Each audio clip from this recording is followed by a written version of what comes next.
నడిపించు నానావా నడిసంద్రమున దేవా నవజీవన మార్గమున నా జన్మ తరింపా నవజీవన మార్గమున నా జన్మ తరింపా. దేవునికి మహిమ. నమస్కారం అండి. మనము తెలుగు వాడుక భాషలో బైబిల్ని చదువుకుంటున్నాం కదా. ఇది స్పోకెన్ తెలుగు అండి, కాబట్టి మనం మాట్లాడే భాషలోనే తెలుగు బైబిల్ని ట్రాన్స్లేట్ చేశారు, అనువాదించారు. కాబట్టి నేను చదవడం వల్ల నాకు విశ్వాసం కలుగుతుంది. కాబట్టి ఇది అందరికీ పంచుదామని నేను ఈ విధంగా చేస్తూ ఉన్నాను. మధ్యలో చాలా రోజులు నేను డిలే చేశాను. బద్ధకం, లేకపోతే ప్రొకాస్టినేషన్, ఈరోజు కాదులే రేపు, అమ్మో ఇదంతా ఎడిట్ చేయాలి, ఇదంతా పెద్ద తతంగం అని, లేకపోతే ఇంకేదో విధంగా సైతాను నన్ను లాగడానికి చాలాసార్లు ట్రై చేసింది. కానీ దేవుడు నన్ను మరి ఒకసారి ఎంకరేజ్ చేస్తా, దేవుడు ఈ విధంగా నాకు అవకాశాన్ని ఇచ్చినందుకు ఆ దేవదేవునికి కృతజ్ఞతాస్తులు మరి ఒకసారి చెప్పుకుంటూ, నన్ను కూడా దేవుడు ఈ విధంగా దేవుడు ఒక గొప్ప అవకాశాన్ని ఇచ్చాడని నమ్ముతూ నేను వాక్యాన్ని మళ్ళీ చదువుతున్నాను. ఈరోజు మనం సంఖ్యాకాండం 12వ అధ్యాయం చదువుతున్నామండి. 12వ అధ్యాయంలో 12వ అధ్యాయంలో 16 వచనాలు ఉన్నాయండి. ఈ 16 వచనాలు దేని గురించి చెప్తున్నారంటే, మిరియాం అహరోను మోషేకు విరోధంగా లేవడం గురించి వర్ణించాడంట. చూద్దామండి. అంతకుముందు మోషే కూషు జాతి స్త్రీని పెళ్లి చేసుకున్నాడు. అతడు వివాహమాడిన ఆ స్త్రీ విషయం మిరియాం అహరోను అతడికి విరోధంగా మాట్లాడారు. యెహోవా మాట్లాడించింది మోషే చేత మాత్రమేనా, మా చేత కూడా మాట్లాడించాడు అన్నారు. వారు అన్నది యెహోవా విన్నాడు. మోషే లోక నివాసులందరిలో చాలా సాధువైన మనిషి. ఉన్నట్టుండి యెహోవా మోషేతో, మిరియాం అహరోనులతో, మీరు ముగ్గురు సన్నిధి గుడారం దగ్గరికి రండి అని చెప్పాడు. వారు అక్కడికి వచ్చిన తర్వాత యెహోవా మేఘస్తంభంలో దిగివచ్చి గుడారం ద్వారం దగ్గర నిలిచి అహరోను మిరియాములను పిలిచాడు. వారిద్దరూ ముందుకు వచ్చాక యెహోవా ఇలా అన్నాడు, నేను చెప్పేది వినండి. మీ మధ్య యెహోవాకు ప్రవక్త ఎవరైనా ఉంటే అతడికి నేను దర్శనంలో నన్ను వెల్లడి చేసుకుంటాను. కలలో అతడితో మాట్లాడతాను. నా సేవకుడైన మోషేతో అలా కాదు.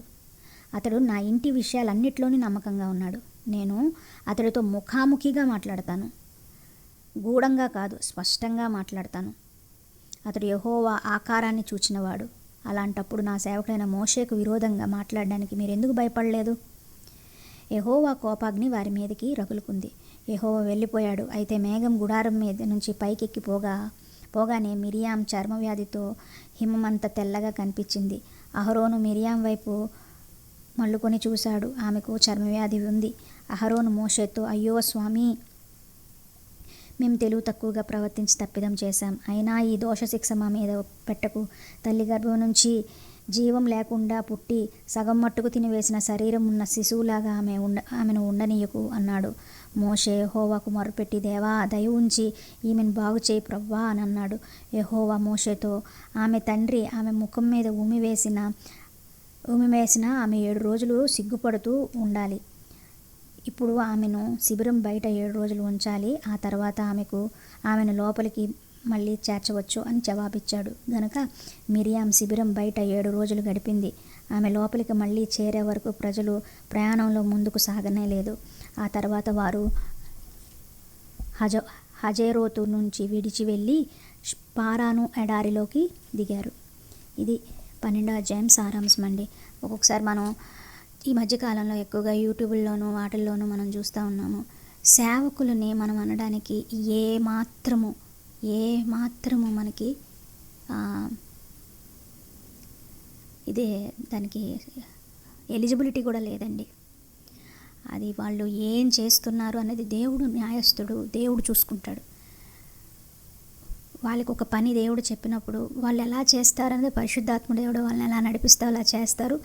వాళ్ళకి ఏమైనా వాళ్ళు ఏంటి అనేది మనం జడ్జి చేసే ఎలిజిబిలిటీ కూడా మనకి లేదు. ఎందుకంటే వాళ్ళు దేవుడు ఎన్నుకున్నాడు.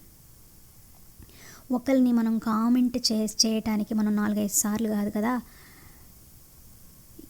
లెక్కలేనన్ని సార్లు ఆలోచించాలి. అసలు వేరే వాళ్ళని మనం జడ్జి చేయాల్సిన అవసరం లేదు. ఇక్కడ మిరియాము కూడా దైవభక్తురాలే. మోషేని అనుకుందనమాట, మోషే నేను ఒకటే కదా అని. కానీ అక్కడ దేవుడు చూసారా ఎలా తీర్పు తీర్చాడో. కాబట్టి మన నాలుకలను మనము చాలా జాగ్రత్తగా కంట్రోల్ చేసుకోవాలి అనిపిస్తుంది నాకు 12 అధ్యాయం చదువుతున్నప్పుడు. మనకు అనవసరం అండి. ఇక్కడ మోషే కూషు జాతి స్త్రీని పెళ్లి చేసుకున్నారా, వాటి గురించి కామెంట్ అవి none of your business. If God allows they will do. ఇప్పుడు కూడా మనం యూట్యూబ్స్లో వాటిల్లో చాలామందిని వాళ్ళు ఇలా స్తుతిస్తారు, వాళ్ళు ఇలా బట్టలు వేసుకుంటారు, వాళ్ళు ఇలా పార్లర్స్, అది మనకు అనవసరం. నువ్వు దేవుణ్ణి తెలుసుకున్నావు కాబట్టి దేవుడు ఏం చెప్పాడు, ఆత్మతోనూ సత్యంతోనూ నన్ను ఆరాధించు అని చెప్పారు. దేవుడు ఒక్కొక్కరికి ఒక్కొక్క రోల్ ఇస్తాడు. ఆ రోల్ బట్టి వాళ్ళు దేవుని స్తుతిస్తారు, ఆరాధిస్తారు. దాని గురించి మనం జడ్జి చేయాల్సిన, తీర్పు తీర్చుటే యెహోవా పని, మన పని కాదు అది.